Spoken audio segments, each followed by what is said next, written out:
Alright. And ito yung mga pagbabago guys, transformation. For some of you, maaari kayo mag-undergo ng transformation, mga pagbabago sa buhay nyo, may mga mawawala or may mga kailangan kayong alisin. Sometimes ikaw mismo yung dapat na magkusa, no? Na alisin, baguhin yung mga bad habits mo, yung mga nakasanayan mo, and gumawa ka ng mga new habits na makakatulong sa iyo para sumakses ka, umandad ka, sumagana ka.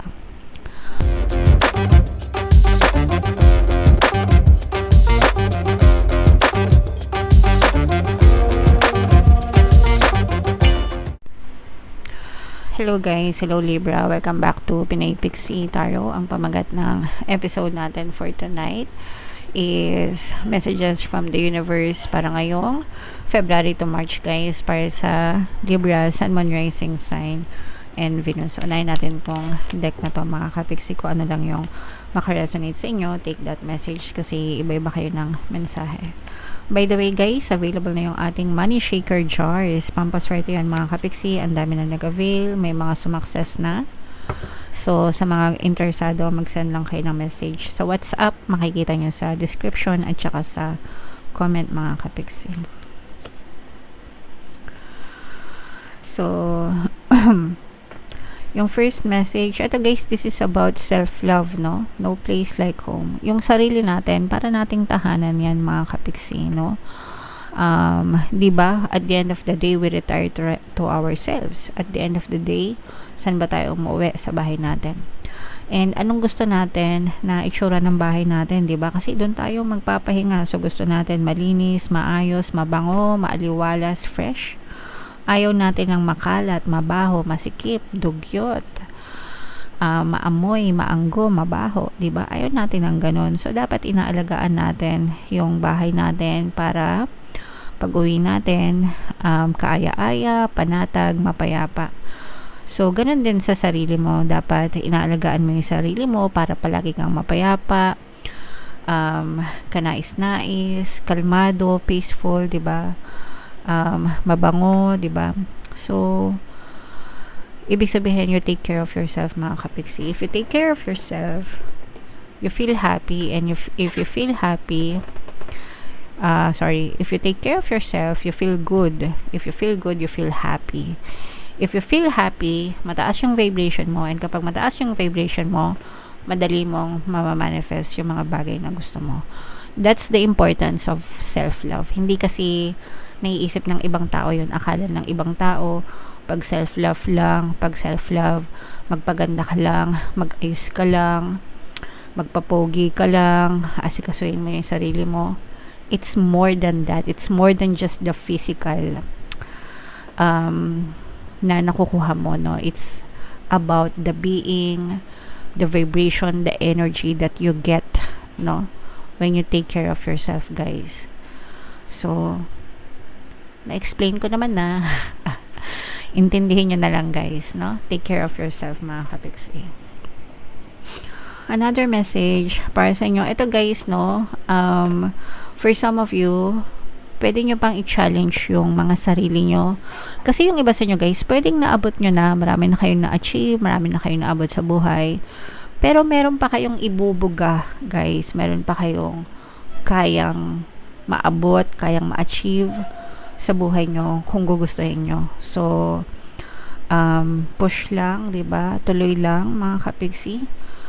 Kumbaga, hanggang kaya pwede, hanggang gusto pwede. Walang limit, guys. Huwag nyong ilimit yung sarili nyo sa kung ano yung pwede nyo marating sa buhay nyo. Okay? Alright. And eto guys, matuto tayong sumunod sa mga batas ng buhay bago pa tayo pinanganak, guys, no? May mga batas na ng buhay, mga kapixie, diba? So, kahit nga sa Bible, merong 10 commandments na tinatawag. So, kahit saan, may batas, diba? Kahit nga mag-install ka ng app, mag-install ka ng kung ano-ano, may software agreement, license agreement, etc., etc., diba? So, matuto tayong sumunod sa batas ng buhay. Kaya yan, nandyan para magkaroon ng kapayapaan, may rules. Kapag walang rules, magulo, walang kapayapaan, diba? So, may proseso. Kaya matuto tayong sumunod sa batas ng buhay, mga kapiksi. And ito guys, use your time wisely. Invest your time wisely. Lahat ng tao sa mundo, ito lang yung meron tayo na pare-parehas, walang lamangan. 'Di ba? Walang lamangan, mahirap ka man, mayaman ka man, matanda ka man, bata ka man, healthy ka man, may sakit ka man, kahit anong lahi mo, kahit anong gender mo, 'di ba? Kahit aso ka, kahit na anong uri mo, no? Lahat tayo, we are given 24 hours in a day, mga kapiksi. Paano mo yan ginagastos? Time is currency. Time is currency, guys, no? So, you have to spend it wisely, mga kapiksi. 'Di ba? Yung mga successful na tao, yung mga mayayaman na tao, they use it wisely, they spend it wisely. Hindi yan nagsasayang ng oras, guys, no? So, alam kasi nila na time is currency, time is money. So, yun nga yung ano nila reason kung ba't sila sumasukses, kasi ginagamit nila ng maayos yung oras nila. So, tayo din, guys. Tayo din, mga kapiksi. Okay? Alright. And, ito yung mga pagbabago, guys. Transformation, for some of you, maaari kayo mag-undergo ng transformation. Mga pagbabago sa buhay nyo, may mga mawawala, or may mga kailangan kayong alisin. Sometimes, ikaw mismo yung dapat na magkusa, no?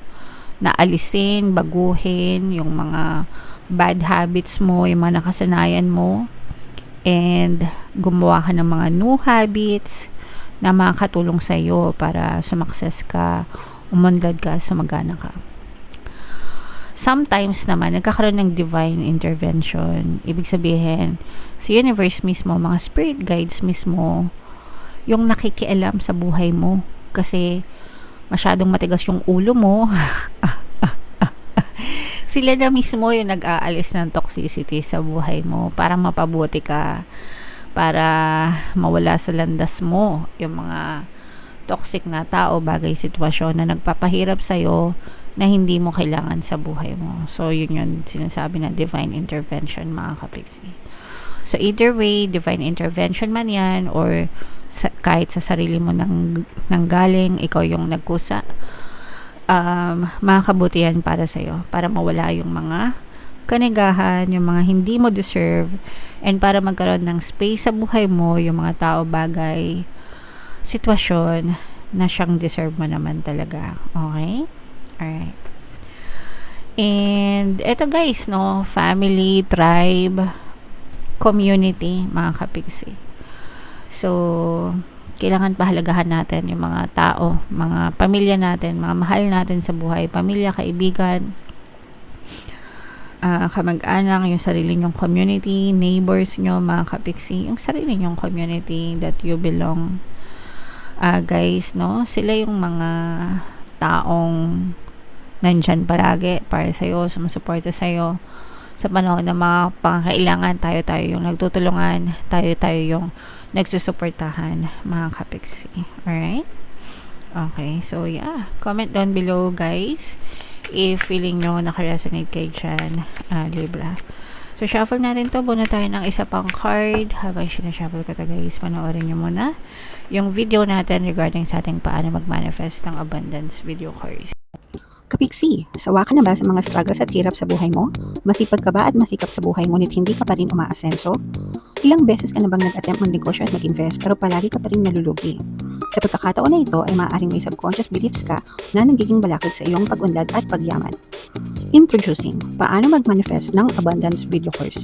Dito ay matututunan mong ma-overcome ang mga balakid mo para tuluyan ka ng umunlad, umasenso, sumagana, maging matagumpay, successful at maswerte sa iyong kabuhayan, pera, trabaho, negosyo, salapi at kaperahan ng bonggang-bongga. Dali, mag-send na ng email sa pinoypixie@gmail.com at simulan na ang iyong pagyaman ngayon. Alright, so sa lahat ng gusto mag-avail ng course guys, meron tayong paano mag-manifest ng abundance video course, paano mawala ang third party at magkaroon ng harmonious na relationship, paano pabalikin si ex or vice breakup. Sa mga interesado guys, mag-send lang ng email sa pinipixitaro@gmail.com. And again guys, mga pampaswerte na lucky charms, aventurin si Trina, at saka yung ating money shaker jar guys, super effective. May mga sumakses na dyan, so mag-send lang ng message sa WhatsApp. So ito na guys, no? Ang inyong additional message. Earlier disappointments were just rehearsal for the great stuff coming your way. So, etong mga disappointments na to, yan yung mga na-experience nyo na mga pagsubok, challenges, no? Rehearsal yan, practice lang yan, no? Practice lang yan, meron pang mas malaki.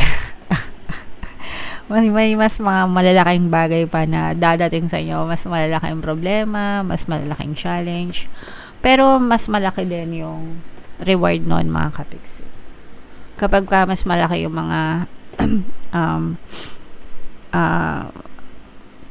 sacrifices nyo, malaki din yung mga rewards nun guys. So you have to really look forward to that. Never regret love, no matter how blind it improved your vision, no matter how foolish it made you wiser, and no matter how generous it made you more. 'Di ba? So wag niyong pagsisihan yung mga pagkakamali natin sa buhay, guys. Kasi doon tayo natuto, 'di ba? Doon tayo mas naging wais, doon tayo mas lumakas, doon tayo mas naka-realize na hindi pala tama 'to, hindi pala dapat 'to, dapat pala ganito, dapat pala ganyan. Okay sa susunod, hindi na sa susunod ganito na, sa next time okay na, 'di ba? So it will make you become wiser, become a better version of yourself next time, kung may next time pa.